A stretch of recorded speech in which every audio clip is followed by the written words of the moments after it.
महाभारत की क्लास भाग 3 विस्तार से। टीचर: अच्छा बच्चों, तो अब हस्तिनापुर के महल में 105 राजकुमार एक साथ पलबर रहे थे। लेकिन जैसा मैंने बताया, उनके बीच दोस्ती नहीं, दुश्मनी बढ़ रही थी। बच्चा: सर, दुश्मनी क्यों? सबसे ज्यादा कौन लड़ता था? टीचर: सबसे ज्यादा जलन दुर्योधन को पांडवों से थी, और खासकर भीम से। भीम बहुत शक्तिशाली थे और खेल खेल में अक्सर सभी कौरवों को हरा देते थे।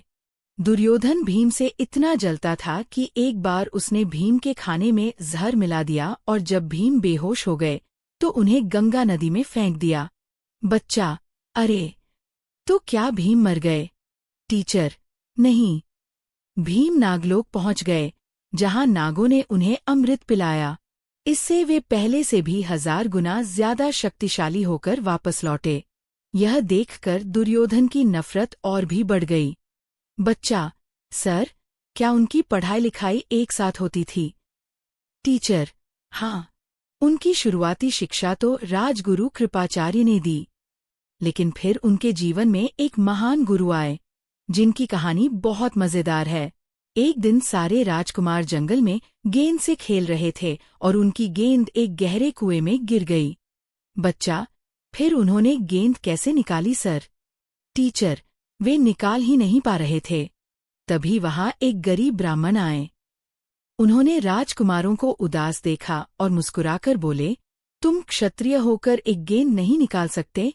उन्होंने कुछ घास के तिनके सिंक उठाए, मंत्र पढ़ा और एक तिनके को बाण की तरह गेंद में मारा। फिर दूसरा तिनका पहले तिनके के पीछे मारा, और ऐसे करते करते उन्होंने तिनकों की एक चेन बना ली और गेंद को बाहर खींच लिया। बच्चा: वाह सर, वो कौन थे? फिर तो वही गुरु बन गए होंगे। टीचर: बिल्कुल, वह ब्राह्मण थे गुरु द्रोणाचार्य। जब भीष्म पितामह को उनके बारे में पता चला तो उन्होंने द्रोणाचार्य को सभी राजकुमारों का गुरु नियुक्त कर दिया। द्रोणाचार्य ने सबको शिक्षा दी, लेकिन उनका सबसे प्यारा शिष्य था अर्जुन। अर्जुन की लगन देखकर द्रोण ने उसे वचन दिया कि वह उसे दुनिया का सबसे बड़ा धनुर्धर बनाएंगे। बच्चा: सर, क्या अर्जुन से भी अच्छा कोई था? टीचर: एक था। उसका नाम था एकलव्य। वह एक भील पुत्र था और द्रोणाचार्य से सीखना चाहता था, पर द्रोण ने उसे मना कर दिया। तब एकलव्य ने जंगल में द्रोण की एक मूर्ति बनाई और उसी को गुरु मानकर अभ्यास करने लगा। वह इतना बड़ा धनुर्धर बन गया कि उसने अर्जुन को भी पीछे छोड़ दिया। जब द्रोण को यह पता चला तो वे एकलव्य के पास गए और गुरुदक्षिणा में उसके दाहिने हाथ का अंगूठा मांग लिया, ताकि अर्जुन ही सर्वश्रेष्ठ बना रहे। एकलव्य ने बिना सोचे अपना अंगूठा काटकर गुरु को दे दिया। बच्चा: सर, ये तो बहुत गलत हुआ एकलव्य के साथ। टीचर: हाँ, ये महाभारत की सबसे दुखद घटनाओं में से एक है। चलो, अब कहानी के सबसे बड़े मोड़ पर आते हैं। जब राजकुमारों की शिक्षा पूरी हो गई तो एक विशाल समारोह रखा गया, जिसे रंगभूमि कहते हैं, जहां सबको अपनी कला का प्रदर्शन करना था। बच्चा: रंगभूमि, वहाँ क्या हुआ सर? टीचर: उस समारोह में अर्जुन अपनी धनुर्विद्या से सबका मन मोह रहे थे।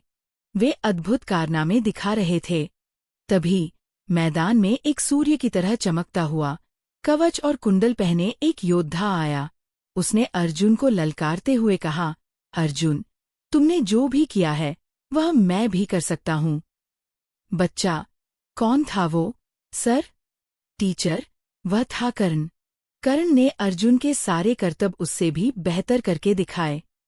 अब दोनों के बीच मुकाबला होने वाला था, लेकिन तभी कृपाचार्य ने कर्ण को रोक दिया और उसका वंश पूछा, क्योंकि एक राजकुमार सिर्फ राजकुमार से ही लड़ सकता था। कर्ण एक सारथी, रथ चलाने वाले का बेटा था, इसलिए वह अपना वंश नहीं बता पाया और उसका सिर शर्म से झुक गया। बच्चा: तो क्या वो लड़ नहीं पाए? टीचर: नहीं, लेकिन जब कर्ण का अपमान हो रहा था तो दुर्योधन आगे आया। उसने कहा, वीरता का संबंध वंश से नहीं होता, और उसने उसी समय कर्ण को अंगदेश का राजा बना दिया ताकि वह अर्जुन से लड़ने के योग्य हो जाए। दुर्योधन के इस सम्मान से कर्ण इतना प्रभावित हुआ कि वह जीवन भर के लिए उसका सबसे पक्का मित्र बन गया। और बच्चों, उसी दिन से दुर्योधन को कर्ण के रूप में एक ऐसा दोस्त और योद्धा मिल गया जो अर्जुन को टक्कर दे सकता था। अब पांडवों और कौरवों की दुश्मनी सिर्फ भाइयों की लड़ाई नहीं रही, ये दो बराबर की शक्तियों का टकराव बन गई थी।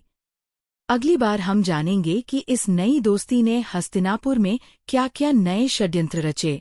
ठीक है,